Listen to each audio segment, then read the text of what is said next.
Dhanvantari foundation international సంస్థ ద్వారా కోట్లాది రూపాయలు పెట్టుబడులు పెట్టించుకొని బ్రాహ్మణులను మోసం చేసిన కమలాకర్ శర్మ కేసును సిసిఎస్ నుండి సిఐడికి బదిలీ చేసి సిట్ ఏర్పాటు చేయాలని ధన్వంతరి బాధితుల ఫోరం కన్వీనర్ గిరిప్రసాద్ శర్మ ప్రభుత్వాన్ని డిమాండ్ చేశారు. హైదరాబాద్ బషీర్బాగ్ ప్రెస్ క్లబ్ లో ఏర్పాటు చేసిన సమావేశంలో బాధితులతో కలిసి ఆయన మాట్లాడుతూ ఉమ్మడి రాష్ట్రంలో అగ్రిగోల్డ్ కుంభకోణం కన్నా ఇది పెద్దదని, సుమారు 3000 మంది బాధితులు ఉన్నారని, దాదాపు 1000 కోట్లు మోసం చేశారని ఆరోపించారు. ధన్వంతరి ఫౌండేషన్ లో పలువురు ఐఏఎస్, ఐపీఎస్, ఐఎఫ్ఎస్ లను డైరెక్టర్లుగా నియమించుకొని అక్రమాలకు పాల్పడ్డారని ఆరోపించారు. ఇందులో ప్రవాస భారతీయులు, అలాగే హైదరాబాద్, విజయవాడ, విశాఖపట్నం, బెంగళూరు ప్రముఖ ప్రాంతాలలో నివసించే బ్రాహ్మణులు ధన్వంతరి ఫౌండేషన్ లో పెట్టుబడులు పెట్టారని తెలిపారు. అధిక వడ్డీ పేరుతో 1,00,000 నుంచి 10 కోట్ల వరకు బాధితుల నుంచి దోచుకున్నారని తెలిపారు.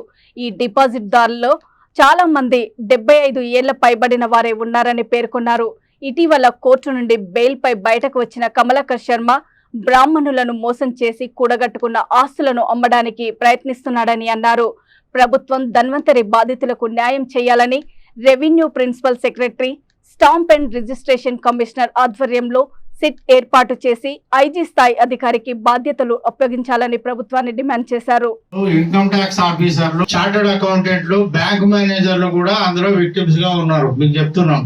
పైన పివిఆర్కే ప్రసాద్ గారి దగ్గర నుంచి ప్రతి ఒక్కళ్ళు పెద్ద పెద్ద ఫోటోలు పెట్టుకొని ఒక్క నిమిషం, ఫైనల్ గా ఏంటంటే వాడు మ్యాగజైన్లో వాళ్ళు ఉన్నట్లుగా చూపించాడు.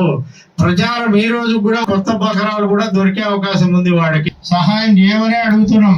ఎందుకంటే జనరల్ గా ఒక సిసిఎస్ పోలీసుల దగ్గర పోయి గట్టిగా ఎవరు ఏమి రికార్డ్స్ అడగలేరు కాబట్టి బాధితులందరికీ కూడా సహకరించాలని రిక్వెస్ట్ చేస్తున్నాం. అది విషయం. అసలు ఇంటర్నేషనల్ అనే సంస్థ ద్వారా ఈ యొక్క ట్రస్ట్ ఏర్పాటు చేసిన పంతంగి కమలాకర్ శర్మ అనే నిందితుడు ఈ రోజు సిసిఎస్ పోలీసులు అరెస్ట్ చేసి తర్వాత బెయిల్ పై బయట వచ్చినాక కూడా తన సొంత ఆస్తులంటూ ప్రకటించుకొని 3,000 మంది గల బాధితుల డబ్బులని, అన్యాయంగా కలెక్ట్ చేసిన డబ్బులతో కూడిన ఆస్తుల్ని ప్రైవేట్ వ్యక్తులకి విక్రయిస్తున్నాడని తెలిసి ఆ విషయంలో సిసిఎస్ వాళ్ళు వెంటనే చొరవ తీసుకుని దీనిలో కమలాకర్ శర్మను ఎటువంటి క్రయ విక్రయాలు చేయకూడదని డిమాండ్ చేస్తున్నాం. అట్లనే ధన్వంతరి కమలాకర్ శర్మ ఎంతమంది దగ్గర కలెక్ట్ చేశాడనేది ఆయన ఒక శ్వేతపత్రం విడుదల చేయాలని కూడా డిమాండ్ చేస్తున్నాం.